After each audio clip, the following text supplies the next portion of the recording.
kahapon, nag-chat sa akin si Matmat. Ma, may aabunuhan ka sa akin kasi bumili ako ng iba kong mga gamit. At kailangan ko pa man ng ballpen na 0.2, 0.3, mechanical pen, T-square. Sabi ko, ano kaya yung mga yun?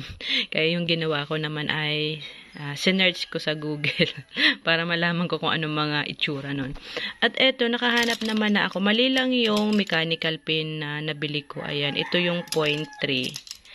Ayan, kailangan niya daw to. Kaya ngayong 23, August 23 ay kailangan ko tong dalhin sa kanya. Ayan, aalis ako ngayon at dadalhin ko to sa kanya.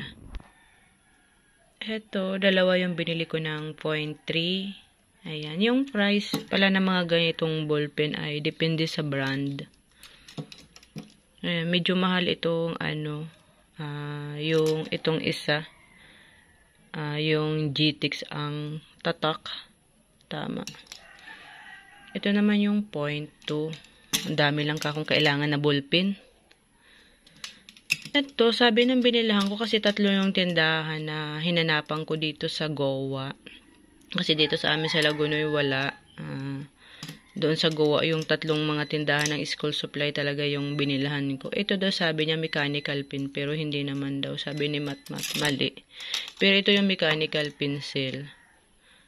Ayan. At saka ito yung T-square. Akala ko kung ano ng T-square.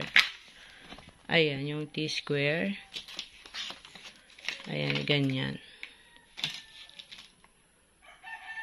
Ayan, at kailangan ko din bumili ng plancha niya pala. Kasi nakakahiya. Nakikihiram lang siya sa mga kapit room. Ayan yung mga katabing kwarto nila doon. Na may plancha. Kaya yan, kailangan kong mag-provide din. Pero syempre, bago ako umalis, ay kailangan mag-almusal muna ako. At eto yung aking almusal. Saba ito, na tama lang. Ngayon kasi mag-isa na lang ako dito sa bahay. Ang init, kailangan ko. Ayan, wait lang po. Ngayon po, na mag-isa na lang ako dito sa bahay, talagang ito lang yung kinakain ko kasi ito talaga yung mga gustong-gusto kong pagkain. Wala naman yung mga anak ko dito, kaya walang magrereklamo. Ayan, gusto ko lang itong saba. Tapos, ayan, minsan, nag-aano ako ng mga gulay, naglalaga-laga lang ng mga gulay. At yun na yung kinakain ko. Bira lang ako magkanin. At yung pag nagsasaing ako ay para sa mga alaga kong, ayan, kay Cruz at kay Aro at doon sa Ganso. Ayan, baliktarin ko lang ito ng, ayan, binaliktad ko na nga. At siguro ay, natanggal ko pala yung saksak. Ayan, nag-add pa ako ng another 10 minutes para medyo mag-crispy doon sa likod. Pero syempre, bago ako kumain, ayan talaga. Ito na yung routine ko, matagal na, taon na. Ayan, kailangan ko munang uminom ng, pwede naman warm, pwede naman, ayan, mainit, ayan. Pwede naman yung normal lang na tubig, pero gusto ko yung medyo maligam-gam. Ayan, ito yung saging ko. Nabili ko lang to nung Monday. Ayan, green pa ito. Pag uwi ko kahapon, kasi umalis ako hapon na ako umuwi. Pag alis ko green, pag uwi ko ng hapon, sabi ko nahinog na. Ayan, ito yung ayan, ito yung okra. Mahilig talaga ako sa mga gulay, kaya ayan yung okra. Ayan, isang laga lang yan at isang kainan lang yan. Ayan, mayroon naman akong ampalaya. Ay, naghinog na din ng kaunti. Kailangan maluto ko na to. Iaalis na naman ako, pupunta kay Matmat. Yung ampalaya. At saka meron din akong dalawang patula. Ayan. Saka meron din akong talong. Ayan. Iihaw ko lang yan. At yun na. Kakainin na. At ayan. Hindi ako nawawala ng pipino. Itong miso kasi ilalagay ko yan dyan sa patula. Ayan yung pinaka-ano ko. Pinaka-pagkain na talaga. Kaya gusto ko maraming gulay po kasi hindi ako nagkakanin. Or kung nagkakanin man po talaga ay kaunti lang. Mas gusto ko tong gulay. Kasi ngayon po, relax talaga ako. Hindi na ako pressure. Pressure. Hindi ako pressure masyado. Wala nang pressure. Normal na lang yung pressure para sa family. Paano ma-survive yung needs ng mga anak. Pero maliban doon, wala na. Kasi, alam naman ng mga viewers ko na hindi na ako masyado nag-upload.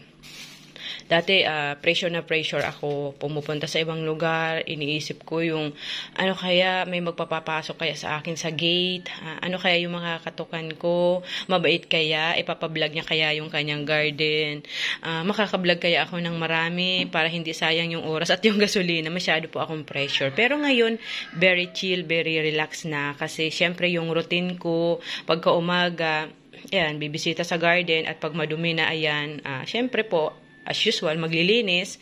Pero, hindi ako pressure kasi hindi ko naman na binablog ang mga ginagawa ko. Ngayon, everyday nag-garden pero talagang hindi po ito madala-dala ng, ng madalian. Kumbaga ito na lang yung pinaka buhay ko, kasi mag-isa lang po ako dito sa bahay, may kanya-kanya kaming mga buhay. May kanya-kanya mga buhay. Si Plantita Joy ang naiiwan dito sa bahay, kaya ayan yung mga pagkain mga pagkain ko. Pero ngayon, ayan, katapos, ay pakaubos ko nito, siyempre, kailangan nating kumain ng yung inaano kong saging, at mag-aasikaso na. Kasi kailangan ko talagang mag-provide din ng plancha. Nakakahiya sa doon sa boardmate. Kasi yung boardmate pa ni Matmat yung nagpo-provide ng plancha. Nanghihiram doon sa mga katabi nilang room para makahiram ng plancha. Ayan. Okay na ito. Ayan. Tama lang yung niya. Crispy. Ayan, medyo ganyan. Para siyang tinapay ang dating. Ayan. Maganda pag hindi masyadong hinog na ini-air fry. Ayan. Sobrang sarap ng ganitong pagkain. Ayan, feeling ko napakaswerte ko dito sa mundo. Kasi ito yung mga nakakain ko.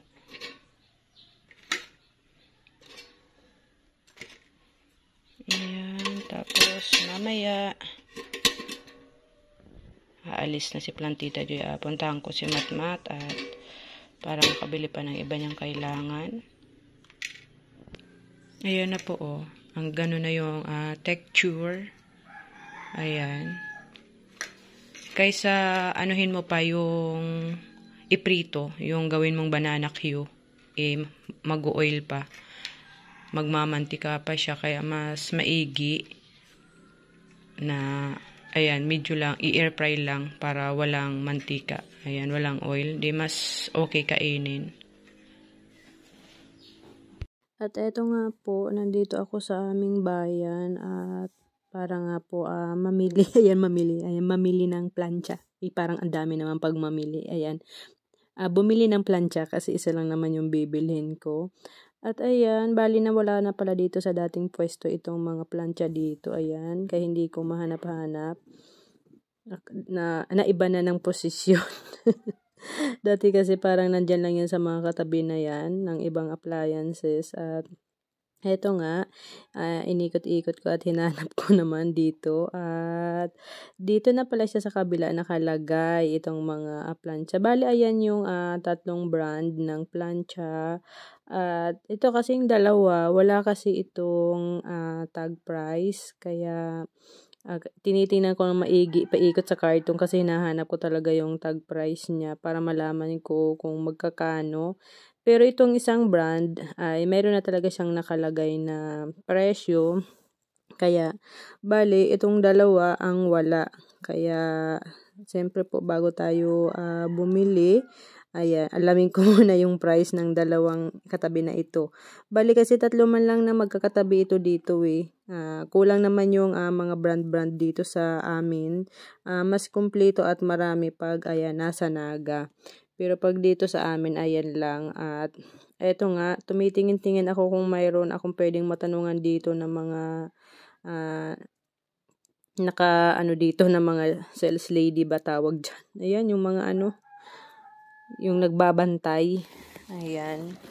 Tapos, wala akong makita kaya talagang tinitingnan ko po muna at i-check. Ito parang nagandahan ako dito. Kasi yung plancha naman kasi namin dito po ay sira na. Medyo para talagang aalog-alog na. Maluwag na masyado.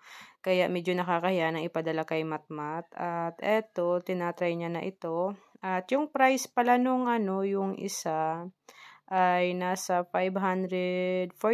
Yung isa naman doon ay 515. Pero yung isa, yung ito, yung ganyan ay 660. Kaya yan po yung pinili ko. Akala ko hindi gumagana itong plancha. Ayan, kaya tinitingnan niya, hindi naman daw umiinit. Yan, excuse me po. Tapos eto, sabi ko ay patingin na lang ulit ng isa pa kasi baka may diferensya. At eto nga, tinitingnan, parang hindi siya gumagana. Tapos, yun pala, yung problema pala niyan ay hindi naman sa plancha, sa extension. Ayan, hindi, naka-on ata yung extension, hindi pa naka-on. Kaya, ayan na po yung kinuha ko at kailangan ko nang umalis at bumiyahe na para madala ko to kay Matmat. At ayan, andito na nga po kami sa Rinconada at ito, pinuntahan ko na siya sa kanyang boarding house. At papunta na po kami sa sentro ng Iriga. Andito kami, ayan, yung daanan na yan ay nasa diversion yan ng Iriga.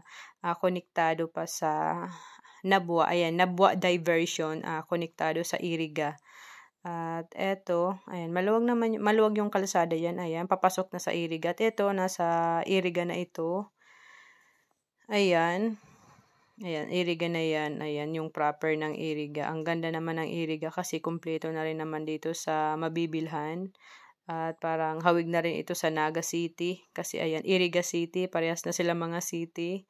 At hahanap po kami ng tindahan dito na mabibilhan ng hinahanap pa ni Matmat na kailangan niya sa eskwelahan. Kasi nung mag-start ng klase ay hindi pa naman namin si Matmat nabibilhan kasi hindi pa rin po namin alam kung ano yung mga gagamitin niya sa mga ballpen kasi may mga number yung mga ballpen na gagamitin.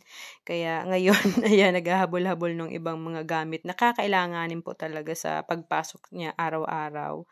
At eto, naghahanap kami ng mapaparkingan kasi punuan din talaga. Ayan, ang hirap magparking kasi ayan, dyan yung pupuntahan naming tindahan.